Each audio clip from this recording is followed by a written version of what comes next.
यकीनन आने वाले समय में अमेरिका की मुश्किलें बढ़ती नजर आएंगी, क्योंकि संभव ही नहीं है कि अमेरिका सब कुछ खुद तैयार कर पाए। यह भी संभव नहीं है कि पाकिस्तान और बांग्लादेश जैसे मुल्क उसकी आवश्यकताओं की पूर्ति कर पाएं, क्योंकि पाकिस्तान तो सिर्फ आतंकी ही भेज सकता है और आतंकवादी भेजकर ही सपोर्ट कर सकता है। खैर, खास चर्चा में हमारे साथ कुछ मेहमान जुड़ रहे हैं, उनका परिचय आपसे करवा दूं। सुधीर सोनी जी हमारे साथ जुड़ रहे हैं वरिष्ठ पत्रकार के तौर पर। वहीं रिटायर्ड कर्नल सुशील पठानिया जी आपसे थोड़ी ही देर में हमारे साथ जुड़ेंगे, और प्रदीप भल्ला जी विदेश मामलों के जानकार हमारे साथ जुड़ रहे हैं। आप सभी मेहमानों का बहुत बहुत स्वागत है। पहला सवाल सुधीर जी आपसे ही लेना चाहूंगी। अब क्योंकि ये नया भारत है और किसी के सामने नहीं झुकेगा, ये प्रधानमंत्री नरेंद्र मोदी भी स्पष्ट कर चुके हैं। अब ऐसे में सवाल ये कि जो इस बीच में खबरें आई, उससे भारत, रूस और चीन की जो तिकड़ी है वो अमेरिका के लिए कितनी घातक साबित होगी, ये भी महत्वपूर्ण सवाल है। और क्या वाकई भारत एक नया वर्ल्ड ऑर्डर बनाने में कामयाब हो पाएगा, इस बात की कितनी संभावनाएं हैं? जी, पहले तो सूर्य चैनल के दर्शकों को और आपको नमस्कार।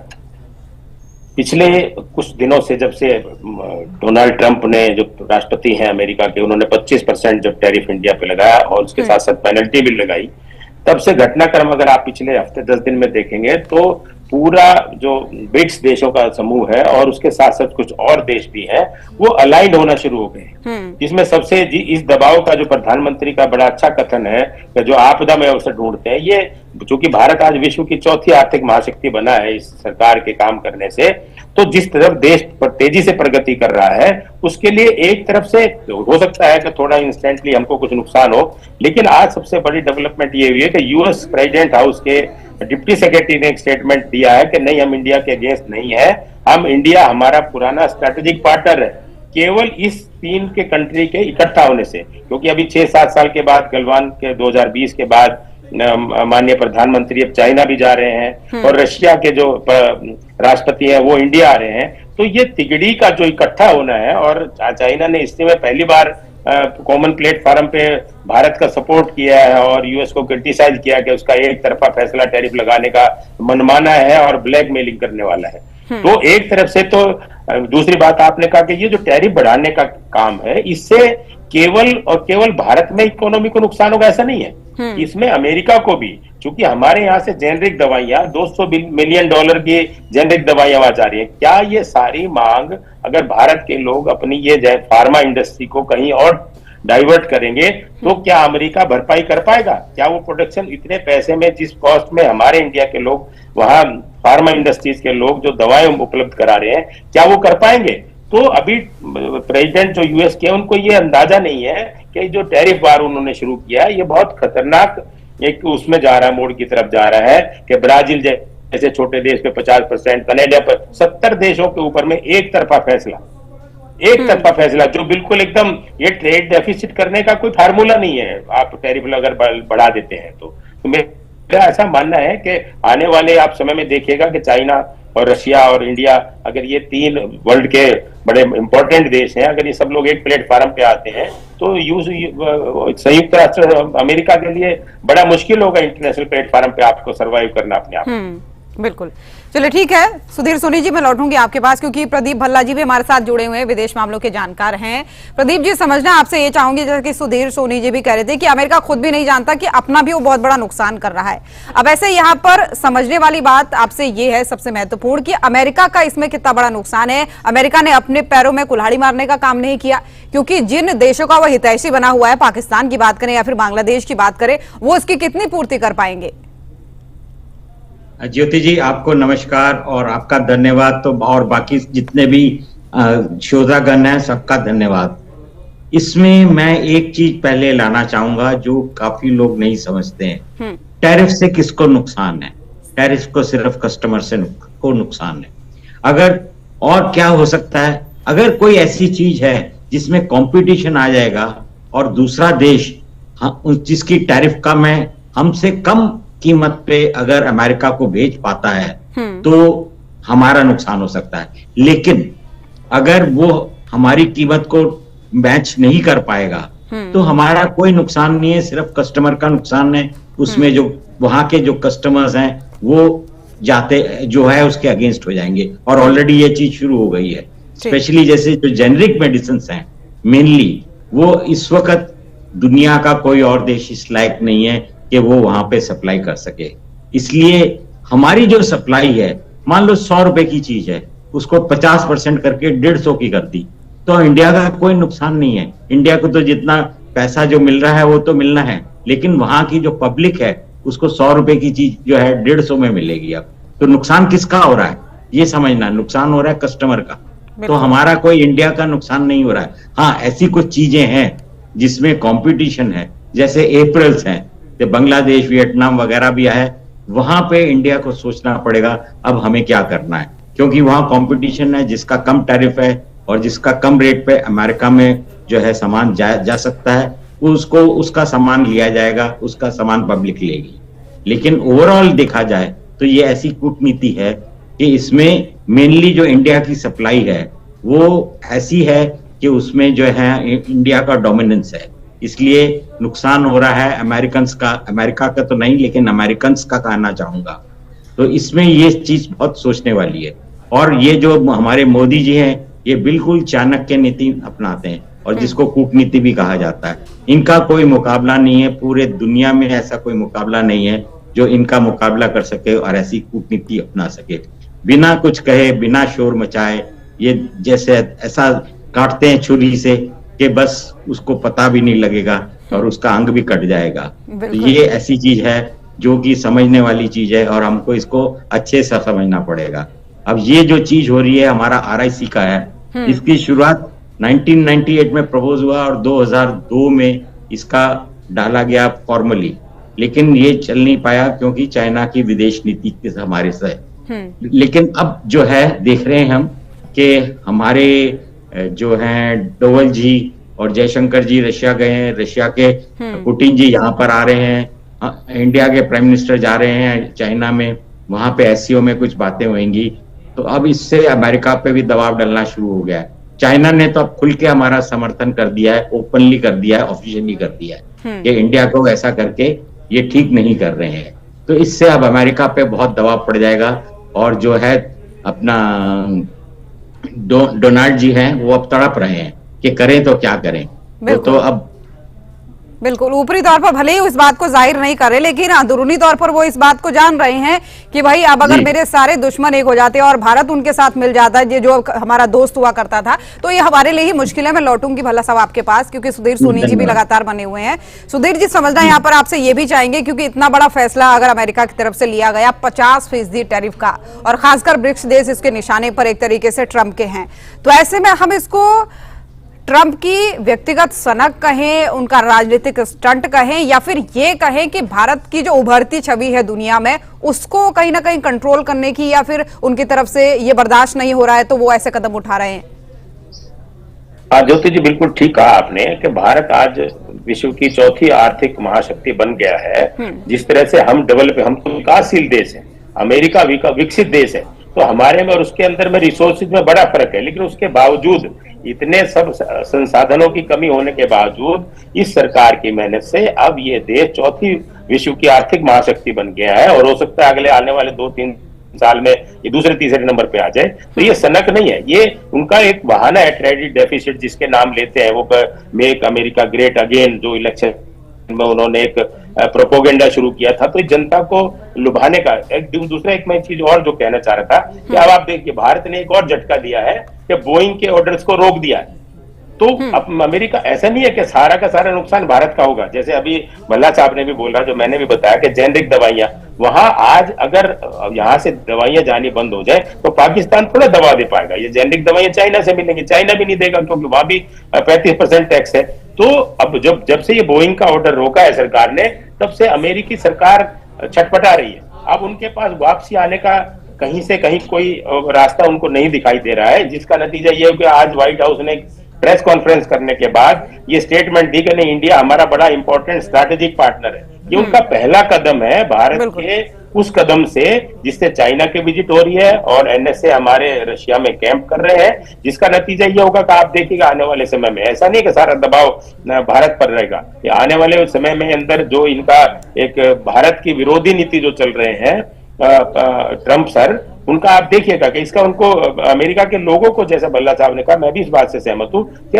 जो भी नुकसान होने वाला है वो अमेरिकी जो नागरिक है उनका नुकसान होने वाला है। भारत का जो नुकसान होगा वो ठीक है, लेकिन अमेरिकी नागरिकों को भी जब एहसास होगा कि 100 रुपए का सामान जब 150 रुपए में उनको लेना पड़ेगा, तो इस बात को समझेंगे कि ये ट्रेड डेफिसिट के नाम पे जो हो रहा है उससे अल्टीमेटली नागरिकों का नुकसान।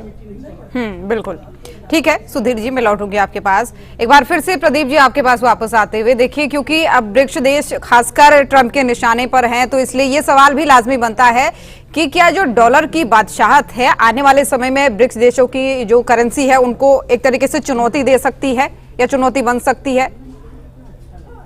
हाँ जी, बिल्कुल चुनौती बन सकती है। सिर्फ अभी चीज ये है कि भारत को बहुत सावधानी से, क्योंकि चाइना चाह रहा है कि ब्रिक्स को जो युआन है वो ब्रिक्स की करेंसी बन जाए, और भारत ये कभी नहीं चाहेगा, इसलिए थोड़ा समय लग रहा है, नहीं तो अब तक ब्रिक्स की जो है करेंसी बन गई होती। और आपको अभी ध्यान है, न्यूज में भी पढ़ा होगा कि ब्रिक्स के राष्ट्रपति ने क्या बोला है, और ये चुनौती दे दी है अपने ट्रंप जी को इतना, क्योंकि ब्रिक्स जो ब्राजील है अब वो बहुत बड़ा देश बन गया है, लैटिन अमेरिका का इस वक्त सबसे बड़ा देश है।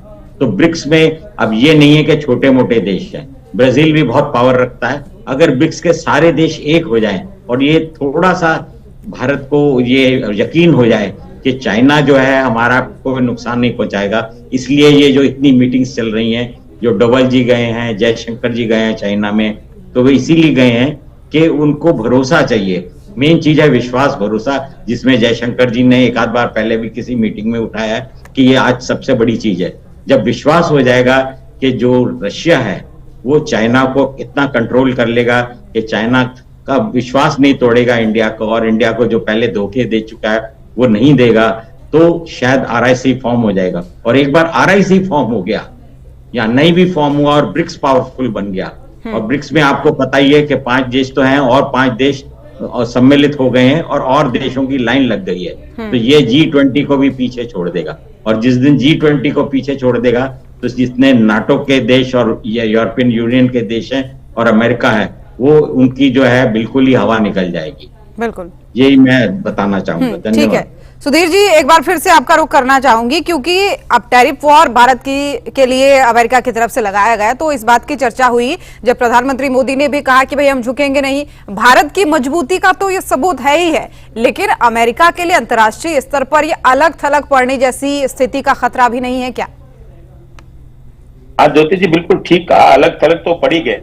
अब आप देखिए, जैसे भल्ला साहब ने भी बोला कि जो ब्रिक्स के देश है, जो सबसे पहला झटका, अगर आप पीछे जाएंगे भूतकाल में, तो जिस दिन ब्रिक्स के देशों ने स्टेटमेंट दी की थी कि यूएस का अल्टरनेट करेंसी ब्रिक्स के लोग, ये उसी दिन प्रश्न शुरू हो गया था कि जिसको अभी ट्रंप साहब बर्दाश्त नहीं करेंगे कि इनकी सबसे बड़ी ताकत है डॉलर्स की। और जिस दिन ब्रिक्स के देशों ने अपनी कोई भी करेंसी अगर फ्रीज कर दी, उस दिन आप देखिएगा अमेरिका की क्या हालत होने वाली है।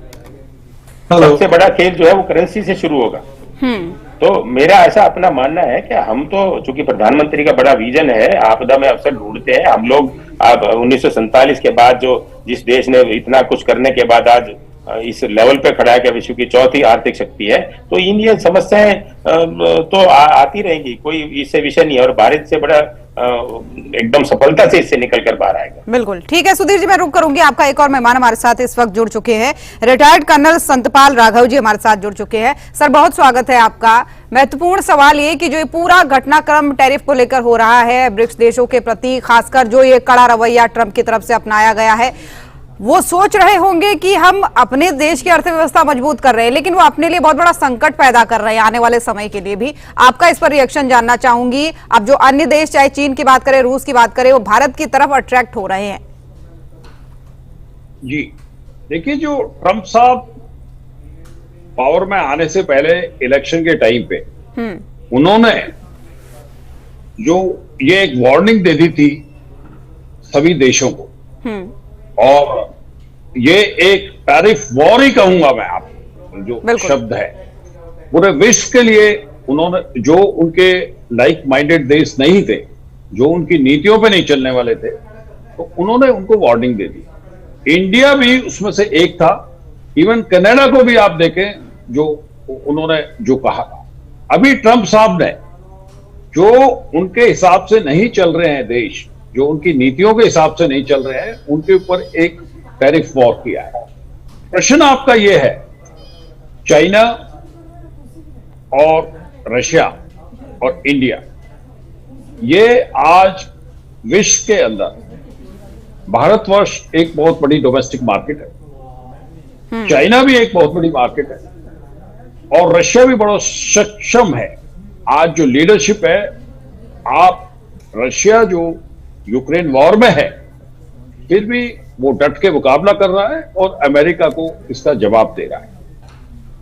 इंडिया जो आज स्थिति में है, वो बहुत एक मजबूत स्थिति में है। हमारे को कोई ज्यादा फर्क नहीं पड़ेगा। इसमें कुछ सेक्टर है जिसमें फर्क पड़ सकता है। निर्यात में टेक्सटाइल, जेम और ज्वेलरी, लेदर्स, केमिकल, इन इंडस्ट्रीज पे फर्क पड़ जाएगा।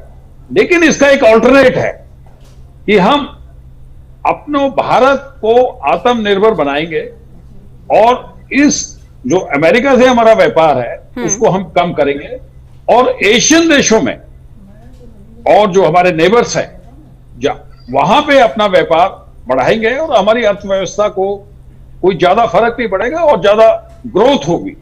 और भारत जो अब आत्मनिर्भर बनेगा, आप देखिए कि भारत मुगलों से पहले जो ट्रेडिंग करता था वो अपने आप में एक बहुत बड़ा असाधारण महत्वपूर्ण योगदान था। हमारी जो जीडीपी थी मुगलों के टाइम पे, जब ब्रिटिश आए थे, वो बहुत हाईएस्ट लेवल पे थी। तो उस टाइम भारत आत्मनिर्भर था और व्यापार करता था।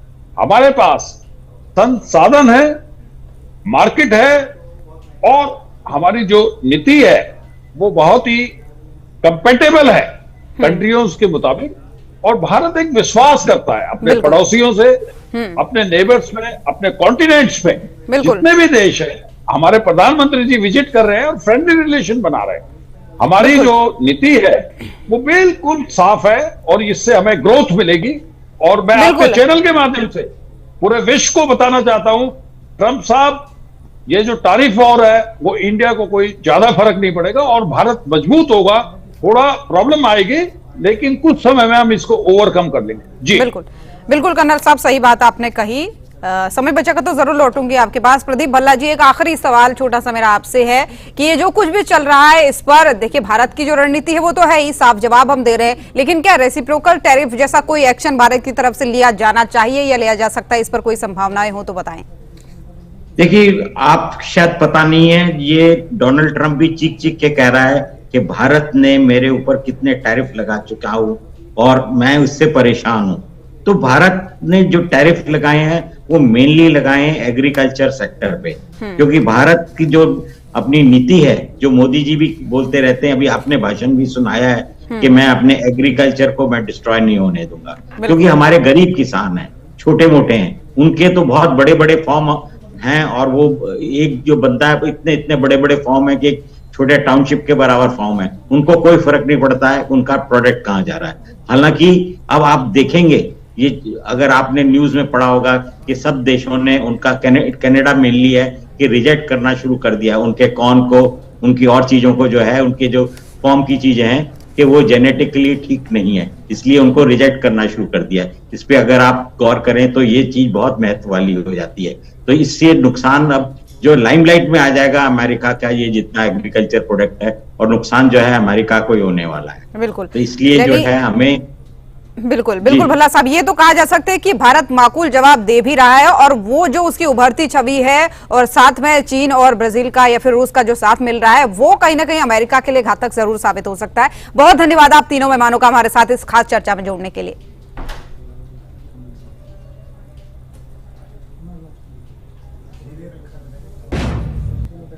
तो सूर्या विशेष में फिलहाल के लिए मेरे साथ बस इतना ही। देश और दुनिया की बाकी खबरों के लिए आप देखते रहिए सूर्या समाचार। नमस्कार।